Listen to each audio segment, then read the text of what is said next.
Hello everyone, welcome back to Odisha study hub. तो पिलामाने आज आम +3 फर्स्ट सेमिस्टर जो कंपलसरी सब्जेक्ट अच्छी एसीसी ताको आज मैं डिस्कसन करवा। तो गत क्लास रे 25 टी क्वेश्चन डिस्कसन करथिला। तो आज का आउ 25 टी क्वेश्चन आलोचना करवा। तो देखो, परिवेश सुरक्षा पाई संविधान 51 क आधारटी कौन? 51 क धारा अनुजाई जंगल, ह्रद, नदी और वन्यजंतु समेत परिवेशर सुरक्षा और विकास संगे संगे समस्त प्राणी मानक पाई दयाशील हेबा प्रत्येक नागरिक कर्तव्य हेबा बोली मध्य एही धारा रे सूचना प्रदान करा जायछि। नेक्स्ट प्रश्न, केबे परिवेश सुरक्षा पाई प्रणयन करागला एवं यह उद्देश्य कौन थिला? तो 1986 मसीहा मे मास 23 तारिख दिन पार्लियामेंट रे परिवेश सुरक्षा आईन प्रणयन करा जायतिला। एही आईन अनुजाई भारत सरकार परिवेश प्रदूषण करुवा जेकोसी व्यक्ति बा संस्था विरोध रे आईनगत पदक्षेप ग्रहण करि पारिबे। तो नेक्स्ट, शब्द प्रदूषण कौन? शब्द प्रदूषण मानव समाज पाई क्षतिकारक अटे। यह द्वारा मनुष्य शरीर में विभिन्न प्रकार समस्या माने देखा जाए थे। सेगुड़िक है मुंड व्यथा, बाचालता, वार्धक्यता आदि विभिन्न प्रकार शारीरिक समस्या मान देखा जाए। एतद्व्यतीत शब्द प्रदूषण फल स्वास्थ्य केन्द्र, शिक्षा केन्द्र, जराश्रम, छात्र छात्री मानकर अध्ययन, परीक्षा और विभिन्न प्रकार प्रतियोगिता पाई प्रतिबंधक सृष्टि करिथाए। वन्यजंतु सुरक्षा आईन कौन? वन्यजंतु सुरक्षा आईन होची 1972 मसीह प्रणीत होता। यही सुरक्षा आईन अनुजाई वन्यजंतु को कहीं गृहपालित पशु भाव रखिपारे नहीं। वन्यप्राणी को शिकार करने, वन्यप्राणी मांस को भक्षण करने किंबा होटेल मानक खाद्य रूपे परिवेषण कले से विरुद्ध रे द्रुत कार्यानुष्ठान ग्रहण करने सह उपयुक्त दंड विधान मध्य व्यवस्था करा जायछि। जंगल सुरक्षा आईन कौन? जंगल सुरक्षा आईन पार्लियामेंट रे 1980 मसीह गृहीत होता। यही आंदोलन विशेषत्व होची जंगल जमी को अणजंगल कार्य व्यवहृत करा जाय परिबो नहीं। जंगल रे बास करुवा आदिवासी संप्रदाय लोक मानकर स्वार्थ सुख स्वच्छंद्य प्रति दृष्टि देवा, समग्र स्थल भाग रे शतकड़ा 30 भाग जंगल सृष्टि करवा यही जंगल सुरक्षा आईन उद्देश्य अटे। 1986 मसीह परिवेश सुरक्षा आईन कौन? जातिसंघ 1972 मसीहा जून मासरे अवस्थित स्टॉकहोम सम्मिलन निष्पत्ति अनुजाई भारत में परिवेश सुरक्षा आईन 1986 मसीह प्रणीत होता। यही आईन लक्ष्य संपर्क में यार मुखबंधर कहुଯାଇଛି जे मानव जीवनर कष्ट निवारण सह समस्त जीवंत प्राणी मानक सुरक्षा करागला और प्राथमिक संगठनर सुरक्षा निमंते यही आईन प्रणीत होईछि। वन्यजंतु संरक्षण, परिवेशर सुरक्षा निमंते वन्यजंतु संरक्षण एकांत आवश्यक। संरक्षण द्वारा वन्य पशुपक्षी और उद्भिद गुड़िकर सुरक्षा एवं अवमुक्त हो जाइतिबा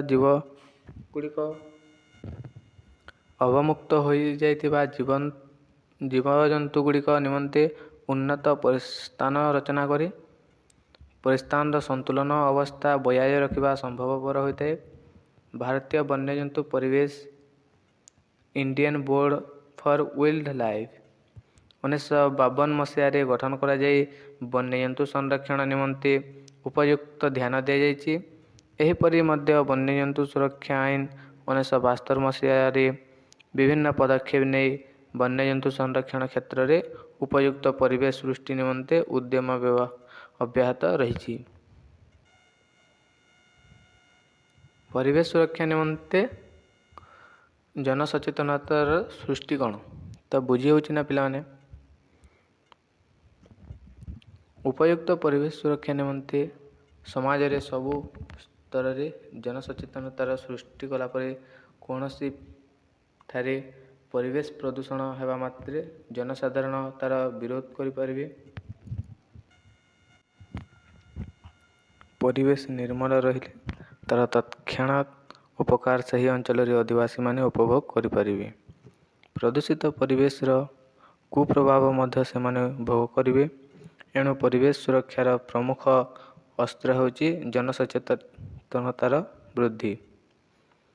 ବାୟୁମଣ୍ଡଳ କ'ଣ? ପୃଥିବୀ ପୃଷ୍ଠରୁ 350 କିଲୋମିଟର ଉଚ୍ଚତା ପର୍ଯ୍ୟନ୍ତ ପରିବ୍ୟାପ୍ତ ବାୟୁର ଆସ୍ତରଣକୁ ବାୟୁମଣ୍ଡଳ କୁହାଯାଏ। ଯବକ୍ଷାରଜାନ ଏବଂ ଅମ୍ଳଜାନ ଏହାର ମୁଖ୍ୟ ଉପାଦାନ ଅଟେ। ଗଠନ ଓ ପ୍ରକୃତି ଅନୁସାରେ ଏହାକୁ ଦୁଇ ଭାଗରେ ବିଭକ୍ତ କରାଯାଇଛି, ଯଥା ସମମଣ୍ଡଳ ଓ ବିଷମମଣ୍ଡଳ। ଟ୍ରୋପୋସ୍ଫିୟର କାହାକୁ କୁହାଯାଏ? ପୃଥିବୀ ପୃଷ୍ଠରୁ ହାରାହାରି 25 କିଲୋମିଟର ଉଚ୍ଚତା ପର୍ଯ୍ୟନ୍ତ ପରିବ୍ୟାପ୍ତ ବାୟୁମଣ୍ଡଳର ସ୍ତରକୁ ଟ୍ରୋପୋସ୍ଫିୟର କୁହାଯାଏ। ପୃଥିବୀ ପୃଷ୍ଠରୁ ହାରାହାରି 25 କିଲୋମିଟର ଉଚ୍ଚତା ପର୍ଯ୍ୟନ୍ତ ପରିବ୍ୟାପ୍ତ ବାୟୁମଣ୍ଡଳର ସ୍ତରକୁ ଟ୍ରୋପୋସ୍ଫିୟର କୁହାଯାଏ। ଜଳବାୟୁ ଓ ମେଘ ଆଦିର ପରିବର୍ତ୍ତନ ଏହି ସ୍ତରରେ ହିଁ ଘଟିଥାଏ। ଷ୍ଟ୍ରାଟୋସ୍ଫିୟର କାହାକୁ କୁହାଯାଏ? ଟ୍ରୋପୋସ୍ଫିୟର ଠାରୁ ପ୍ରାୟ 20 କିଲୋମିଟର ଉଚ୍ଚତା ପର୍ଯ୍ୟନ୍ତ ବାୟୁମଣ୍ଡଳର ସ୍ତରକୁ ଷ୍ଟ୍ରାଟୋସ୍ଫିୟର କୁହାଯାଏ। ସୂର୍ଯ୍ୟର କ୍ଷତିକାରୀ ଅତି ଘନ ବାଇଗଣୀ ରଶ୍ମିଠାରୁ ରକ୍ଷା କରୁଥିବା ଓଜୋନ ସ୍ତର ଏହିଠାରେ ହିଁ ଦେଖାଯାଏ, ତେଣୁ ଏହାକୁ ଓଜୋନ ସ୍ଫିୟର ମଧ୍ୟ କୁହାଯାଏ। ବାରିମଣ୍ଡଳ କାହାକୁ କୁହାଯାଏ? ପୃଥିବୀ ପୃଷ୍ଠରେ ପରିବ୍ୟାପ୍ତ ସମସ୍ତ ଜଳରାଶିର ସମଷ୍ଟିକୁ ବାରିମଣ୍ଡଳ କୁହାଯାଏ। ପୃଥିବୀ ପୃଷ୍ଠରେ ପରିବ୍ୟାପ୍ତ ସମସ୍ତ ଜଳରାଶିର ସମଷ୍ଟିକୁ ବାରିମଣ୍ଡଳ କୁହାଯାଏ। ସମୁଦ୍ର, ହ୍ରଦ, ନଦୀ, ନୀଳ, ପୁଷ୍କରିଣୀ ଓ ଅନ୍ୟାନ୍ୟ ଜଳରାଶି। ତ ବୁଝି ହେଉଛି ନା ପିଲାମାନେ? କ୍ଲିଅର? ଜଳଚକ୍ର କ'ଣ? ଜଳରାଶି ସୌରଶକ୍ତିର ପ୍ରଭାବରେ ଉତ୍ତପ୍ତ ହୋଇ ଜଳୀୟ ବାଷ୍ପରେ ପରିଣତ ହୁଏ। ଏହା ହାଲୁକା ହୋଇ ବାୟୁମଣ୍ଡଳର ଉଚ୍ଚ ସ୍ତରକୁ ଚାଲିଯାଏ।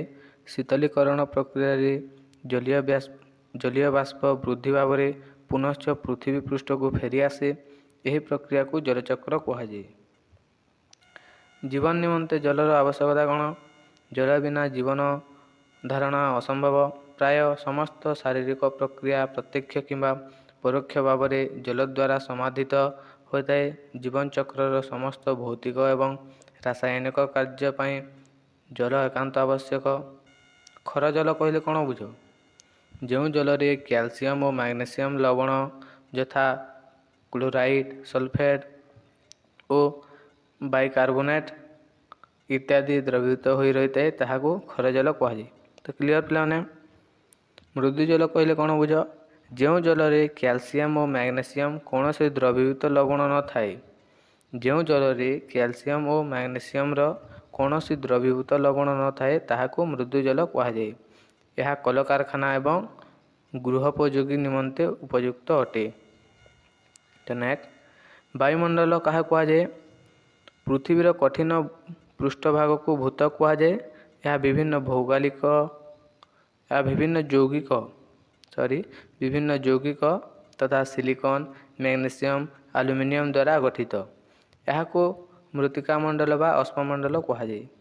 ଶିଳାକୁ ସାଧାରଣତଃ କେତେ ଭାଗରେ ବିଭକ୍ତ କରାଯାଇଛି ଓ ସେଗୁଡ଼ିକ କ'ଣ କ'ଣ?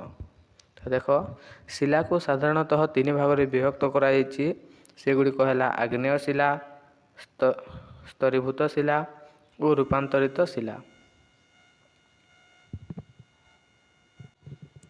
ଆଗ୍ନେୟ ଶିଳା କିପରି ଗଠିତ ହୋଇଥାଏ ଓ ସେଗୁଡ଼ିକ କ'ଣ କ'ଣ? ଭୂମଧ୍ୟରେ ଥିବା ତରଳ ପଦାର୍ଥ ଶୀତଳୀକରଣ ପ୍ରକ୍ରିୟା ଯୋଗୁଁ ଥଣ୍ଡା ହୋଇ କଠିନ ଶିଳାରେ ରୂପାନ୍ତରିତ ହୁଏ। ଏହାକୁ ଆଗ୍ନେୟ ଶିଳା କୁହାଯାଏ। ଆଗ୍ନେୟ ଶିଳାକୁ ସାଧାରଣତଃ 2 ଭାଗରେ ବିଭକ୍ତ କରାଯାଇଛି, ନିଷ୍କୃତ ଶିଳା ଓ ପାତାଲିକା ଶିଳା। ନିଷ୍କୃତ ଶିଳା କାହାକୁ କୁହାଯାଏ? ଆଗ୍ନେୟଗିରିରୁ ନିର୍ଗତ ତରଳ ପଦାର୍ଥ ଘନୀଭୂତ ହୋଇ ଯେଉଁ ଶିଳାରେ ପରିଣତ ହୋଇଥାଏ, ତାହାକୁ ନିଷ୍କୃତ ଶିଳା କୁହାଯାଏ। ଏହା ସାଧାରଣତଃ ବାସାଲ୍ଟ ଜାତୀୟ ଶିଳା ଅଟେ। ପାତାଲିକା ଶିଳା କାହାକୁ କୁହାଯାଏ? ଆଗ୍ନେୟଗିରିରୁ ନିର୍ଗତ ହେବା ପୂର୍ବରୁ ତରଳ ପଦାର୍ଥ ଶୀତଳୀକରଣ ପ୍ରକ୍ରିୟାରେ ଘନୀଭୂତ ହୋଇ ଯେଉଁ ଶିଳାରେ ପରିଣତ ହୋଇଥାଏ, ତାହାକୁ ପାତାଲିକା ଶିଳା କୁହାଯାଏ। ସବୁଜ ଗୃହ ପ୍ରଭାବ କହିଲେ କ'ଣ ବୁଝ? ନା ସବୁଜ ଗୃହ ପ୍ରଭାବ କହିଲେ ବାୟୁମଣ୍ଡଳରେ ସୂର୍ଯ୍ୟଙ୍କ ରଶ୍ମି ଭୂପୃଷ୍ଠରେ ପଡ଼ିବା ଦ୍ୱାରା ବିକିରଣ ହୋଇ ଭୂପୃଷ୍ଠକୁ ଅତ୍ୟଧିକ ଉତ୍ତପ୍ତ କରିଥାଏ। ଏହାକୁ ସବୁଜ ଗୃହ ପ୍ରଭାବ କୁହାଯାଏ। ଏହା ଉତ୍ତପ୍ତ ଭୂପୃଷ୍ଠକୁ ଅଙ୍ଗାରକାମ୍ଳ ବୃଦ୍ଧି ଜନିତ ସମସ୍ୟା ଏବଂ ବାୟୁମଣ୍ଡଳର ପ୍ରଭାବ ବୋଲି କୁହାଯାଏ। ସ୍ମଗ୍ ଏବଂ ଧୂମକୁହୁଡ଼ି କାହାକୁ କୁହାଯାଏ? ସ୍ମଗ୍ ବା ଧୂମକୁହୁଡ଼ି କାହାକୁ କୁହାଯାଏ? ବିଭିନ୍ନ ଜୈବିକ ପଦାର୍ଥ ତଥା ଖଣିଜ ତୈଳର ଅସମ୍ପୂର୍ଣ୍ଣ ଦହନ ଯୋଗୁଁ ଏହାର ଧୂଆଁରେ ଥିବା ଅଙ୍ଗାରକ କୁହୁଡ଼ି ସହ ମିଶି ଏକ ପ୍ରକାର କଳା ପର୍ଦ୍ଦା ବା ଆସ୍ତରଣ ସୃଷ୍ଟି କରିଥାଏ। ଏହାକୁ ଧୂମକୁହୁଡ଼ି ବା ସ୍ମଗ୍ କୁହାଯାଏ। ଜଳ ପ୍ରଦୂଷଣର ନିୟନ୍ତ୍ରଣ ନିମନ୍ତେ 2ଗୋଟି ଉପାୟ ଲେଖ। ଜଳ ପ୍ରଦୂଷଣକୁ ନିୟନ୍ତ୍ରଣ। ପ୍ରଦୂଷିତ ଜଳ ଦ୍ୱାରା କ୍ଷତି ତଥା ବିଶୁଦ୍ଧ ଜଳର ଆବଶ୍ୟକତା ସମ୍ପର୍କରେ ଜନସଚେତନତା ସୃଷ୍ଟି କରାଯିବା ଆବଶ୍ୟକ।